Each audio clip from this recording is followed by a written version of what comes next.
Hello friends, welcome to my channel. Friends, AP triple ఐటీకి apply చేసేటప్పుడు చాలామంది మా ఆధార్ కార్డులో మిస్టేక్స్ ఉన్నాయి, అలాగే రేషన్ కార్డులో కూడా మిస్టేక్స్ ఉన్నాయి, ఏమైనా ప్రాబ్లం అవుతుందా అని అడుగుతున్నారు. దీని గురించి వీడియోలో తెలుసుకుందాం. వీడియోని అయితే అక్కడ స్కిప్ చేయకుండా వినండి. ఫ్రెండ్స్, మీరు ట్రిపుల్ ఐటీకి అప్లై చేసేటప్పుడు స్టెప్ బై స్టెప్ అన్నీ కూడా క్లియర్గా అయితే మిస్టేక్స్ లేకుండా అప్లై చేయండి. ఎలా అప్లై చేయాలో నేను వీడియో కూడా చేశాను, అది చూసుకొని ఒకసారి అన్ని డీటెయిల్స్ మీ దగ్గర పెట్టుకొని అప్లై చేయండి.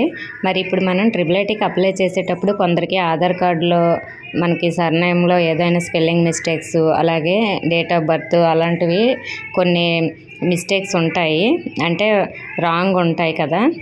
అలాగే రేషన్ కార్డులో కూడా కొన్ని రాంగ్ అయితే ఉంటాయి కొందరికి, డేట్ ఆఫ్ బర్త్ కానీ అలాగే మన నేమ్ కానీ.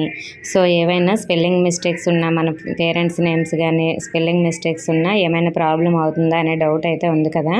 ఫ్రెండ్స్, మనం ట్రిపుల్ ఐటీగా అప్లై చేసేటప్పుడు మన 10th క్లాస్లో, అంటే ఇప్పుడు మన హాల్ టికెట్లో ఎలా ఉందో, అంటే లేదంటే మీరు మార్క్స్ మెమో ఆల్రెడీ డౌన్లోడ్ చేసుకునే ఉంటారు కదా, మీ మార్క్స్ మెమోలో ఎలా ఉందో మీ నేము స్పెల్లింగ్స్తో సహా సేమ్ అలానే ఇవ్వండి.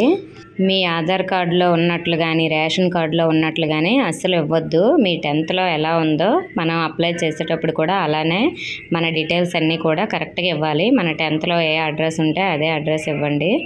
సో మరి మన ఆధార్ కార్డులో ఉన్న అడ్రస్ అంటే ఇప్పుడు మీరు ఉంటున్న అడ్రస్ ఇవ్వచ్చు ట్రిపుల్ ఐటీకి, కానీ మీ నేము, మీ ఫాదర్ నేము అన్నీ కూడా మీ 10thలో ఎలా ఇచ్చారో అలానే ఇవ్వండి.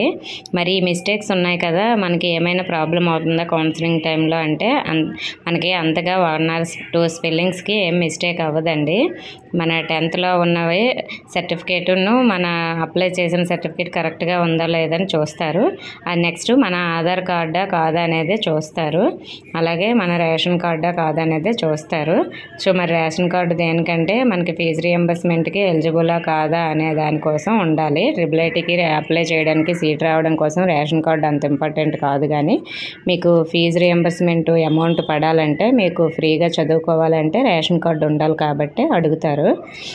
సో అటువంటి చిన్న చిన్న మిస్టేక్స్ ఉంటే మీరేం భయపడాల్సిన అవసరం లేదు. మీ 10thలో ఉన్న సర్టిఫికేట్ ప్రకారం మాత్రమే అప్లై చేయండి.